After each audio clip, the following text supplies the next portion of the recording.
She ignored me at her family reunion until her divorced cousin said, "Is he single?" What my wife heard next made her regret ever trying to test my loyalty. Before we move on, take a second to hit that subscribe button. It really helps the channel and keeps stories like this coming. At her company's summer picnic, my wife Claire treated me like I didn't exist. For most of the day, she floated from group to group, laughing and talking like I wasn't even there. I tried to brush it off. Maybe she was just networking. But then, while I stood near the buffet table, I overheard her newly divorced cousin, Madison, whisper to another woman, "Is he single? He's exactly my type."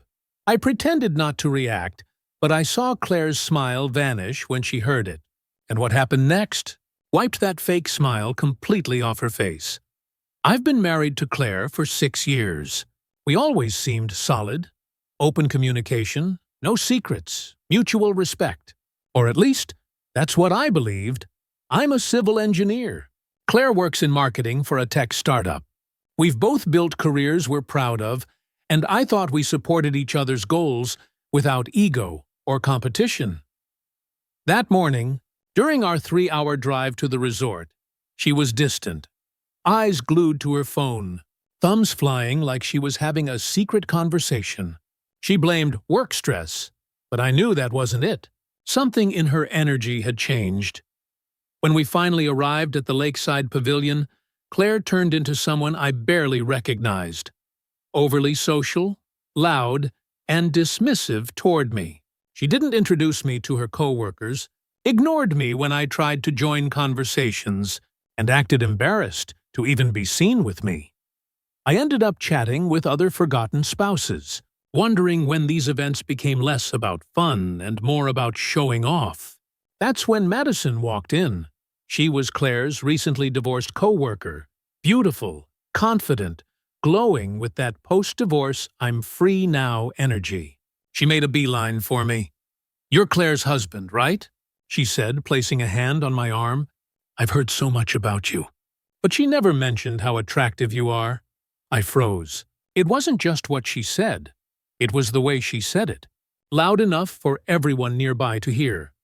I glanced across the pavilion and caught Claire's expression as she saw Madison's hand resting on me. Her plastic smile cracked. Then Madison took it further. "We should grab coffee sometime," she said, loud, confident, making sure Claire could hear every word. The entire department turned to look. Claire dropped her paper plate of food, her face pale with shock and embarrassment. That was the moment everything changed. The drive home was silent. Except for the sound of her phone buzzing every few minutes, she kept insisting Madison was just being inappropriate. But her nervousness told another story. When we got home, Claire locked herself in the bathroom for nearly an hour. I sat in the kitchen staring at the counter, replaying every moment of that day in my head. Her distance, her phone, Madison's behavior. That's when I noticed Claire's tablet sitting on the counter, screen still on, and what I saw next made my stomach drop. The tablet was open to Claire's messages. I wasn't looking for anything. Honestly, I just wanted to turn it off before it locked itself. But the notification banner at the top of the screen froze me. It was from M. "I can't stop thinking about you after today. The way you looked at me during the picnic, I almost slipped." I stared at the message for a full minute before I even processed what it meant. M wasn't hard to figure out. Madison, I scrolled up. My hands were shaking. The conversation went back weeks. Flirty messages, inside jokes, hidden meanings that didn't need decoding. "Can't wait till the next work trip. You make meetings bearable. He doesn't appreciate you the way I would." That last one hit like a punch. It wasn't just innocent flirting. This was emotional cheating. Maybe more. And what broke me wasn't the messages themselves. It was Claire's replies. "You make me feel alive again. He's just comfortable. You're exciting. If only life were simpler." I dropped the tablet on the counter like it had burned me. When she finally came out of the bathroom, her face was red. probably from crying. She tried to walk past me, but I said, "Who's M?" She froze. Didn't even try to lie. Her voice cracked when she said, "It's not what you think." That's the thing about lies. They always start with those exact words. I told her to sit down. She didn't. Instead, she whispered, "Please don't make this worse." "Make it worse." I laughed. A dry, bitter sound I didn't even recognize as my own. She started talking fast, trying to explain. According to her, Madison had been lonely since her divorce, and their friendship had blurred boundaries. She swore they never crossed the physical line, that it was just messages. But when I asked, "Would you have stopped if I hadn't found out?" she didn't answer. That silence was my answer. I told her I needed space and walked out. I drove aimlessly for hours, city lights blurring through the windshield, mind spinning with anger, confusion, heartbreak. Part of me wanted to end it right there. File for divorce, burn every memory. But another part, the stupid, hopeful part, still wanted to believe her. When I got home that night, Claire was asleep on the couch, tablet gone. But next to her was a note. It said, "Don't look for me. I need freedom." I stared at that note for a long time. Just one line written in her familiar handwriting. "Don't look for me. I need freedom." No signature, no explanation, nothing else. At first, I thought it was a joke. Maybe she went to stay with a friend for the night. But then I noticed what was missing. Her suitcase, her laptop, her work phone. She really left. I sat down on the cold kitchen floor, holding that note in one hand and my wedding ring in the other. 6 years of marriage, gone in one night and a few text messages. I didn't call her. I didn't even try. Maybe a part of me wanted her to realize what she'd done, to miss me, to come back with tears and apologies. But days passed. Then a week. Nothing. Her company said she took a leave of absence. Her parents claimed they hadn't heard from her either. Madison? She blocked me everywhere. It was like they both vanished. Together. I won't lie. I went through hell during that time. The silence was worse than any fight. Every night I replayed the same questions. Was I not enough? When did she stop loving me? Then one morning, about 3 weeks later, I woke up to an email from an unknown address. The subject line said, "I'm sorry." It was from Claire. "I know you probably hate me. I don't expect forgiveness." Madison convinced me I needed to find myself. But all I found was guilt. I thought freedom would make me happy. But it just made me realize how empty I've become. "I'm sorry for everything. Please don't try to find me. I'll contact you when I'm ready." That was it. No location, no return date, just closure, or something pretending to be it. I didn't reply. For the first time in weeks, I felt calm. Angry, but calm. Because now I knew she wasn't lost. She'd chosen to leave, so I started to rebuild. Slowly. I changed jobs, sold our house, moved to a smaller apartment. I deleted every photo, every anniversary post, every little memory social media tried to throw in my face. 6 months passed before I heard from her again. It was a Sunday morning. My phone buzzed while I was making coffee. Her name appeared on the screen for the first time in half a year. "Can we talk?" My heart dropped. I stared at that message for a long time. I didn't reply immediately. Not because I didn't care, but because I finally realized something. I wasn't the same man she left. Still, curiosity got the better of me. I agreed to meet her at a quiet cafe downtown. When I walked in, she was already there. Thinner, paler, but still with that same nervous smile. She looked up, eyes glossy. "You look different," she said softly. "So do you," I replied. Then she said something I didn't expect. "I made a huge mistake. And Madison wasn't who I thought she was." I didn't know what to expect when she said that. Maybe excuses, maybe guilt. But when Claire started talking, it wasn't what I thought at all. She told me Madison wasn't just a friend from work. After her divorce, Madison had become obsessed with testing her freedom. She'd started pushing Claire into things that blurred every moral line possible: drinking, flirting, emotional manipulation. It started harmless, Claire said quietly. Compliments, long talks, venting about our marriages.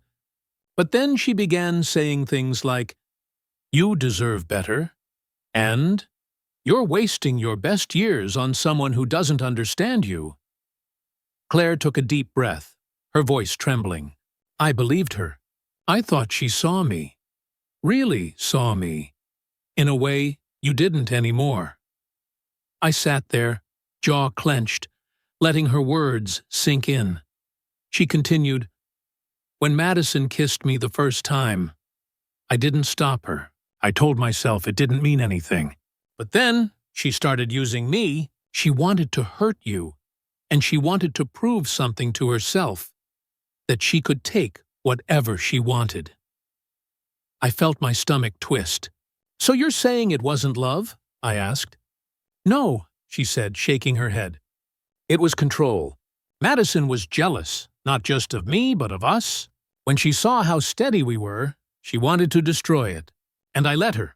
There it was. The truth, ugly, raw, final."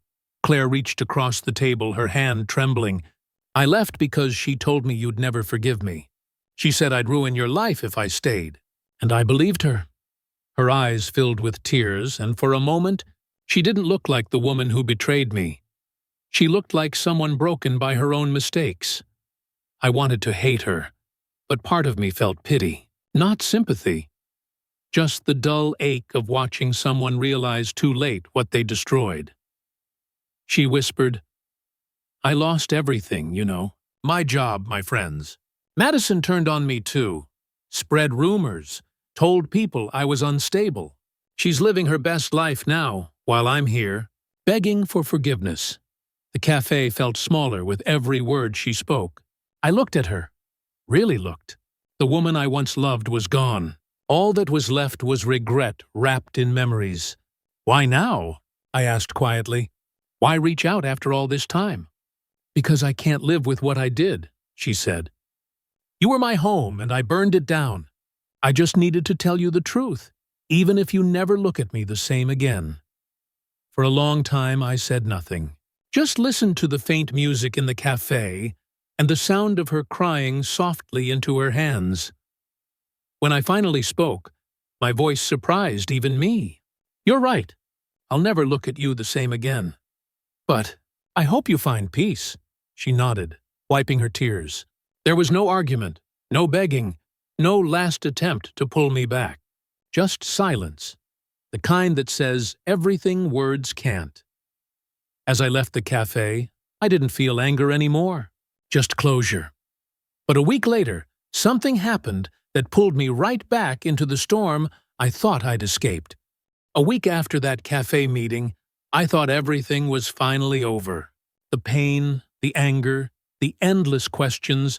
I'd made peace with the idea that sometimes you don't get closure, you just get distance.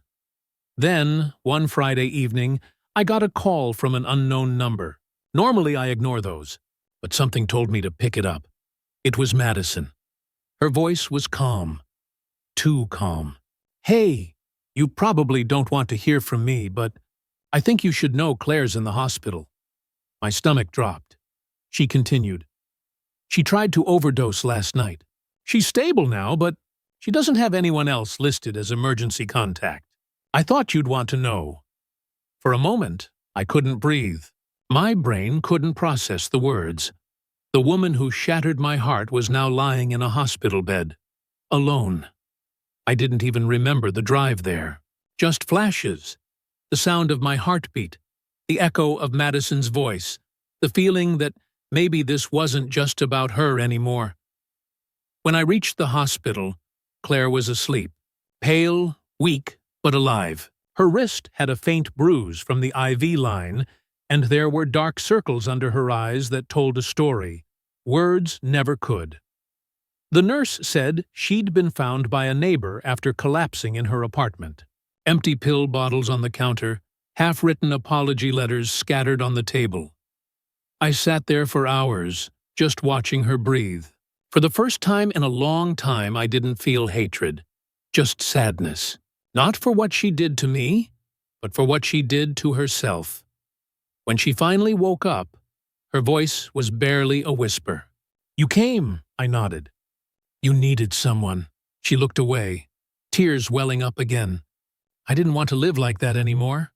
Madison ruined everything, and I let her. I thought I could fix it by ending it all. I told her quietly, "You can't undo the past, Claire, but you can stop letting it define you." She cried softly. Not the loud, dramatic kind, but the broken kind that comes from deep regret. For the next few days, I visited her. I didn't promise reconciliation or forgiveness. I just listened. After she was discharged, she decided to move back to her parents' town, get therapy, and rebuild from scratch. Before she left, she said something I'll never forget. "You were always the better one between us. I didn't see it then, but I do now. Thank you for showing up, even when you didn't have to." I didn't say anything. I just nodded, and she smiled one last time before walking away. That was the last time I ever saw her. It's been over a year now. I'm not bitter anymore. Sometimes I still think about that note. Don't look for me. I need freedom. I realize now that freedom doesn't mean running away. It means facing your truth, no matter how ugly it is.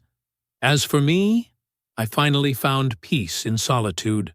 I learned that closure doesn't always come wrapped in apologies.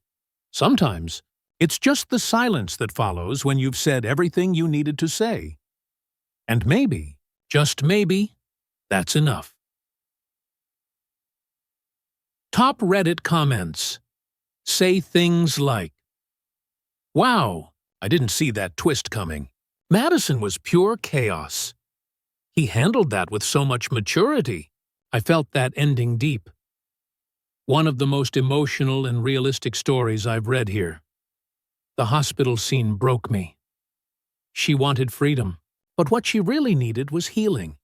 Appreciate you for watching till the end. These stories hit different, right? More coming your way soon.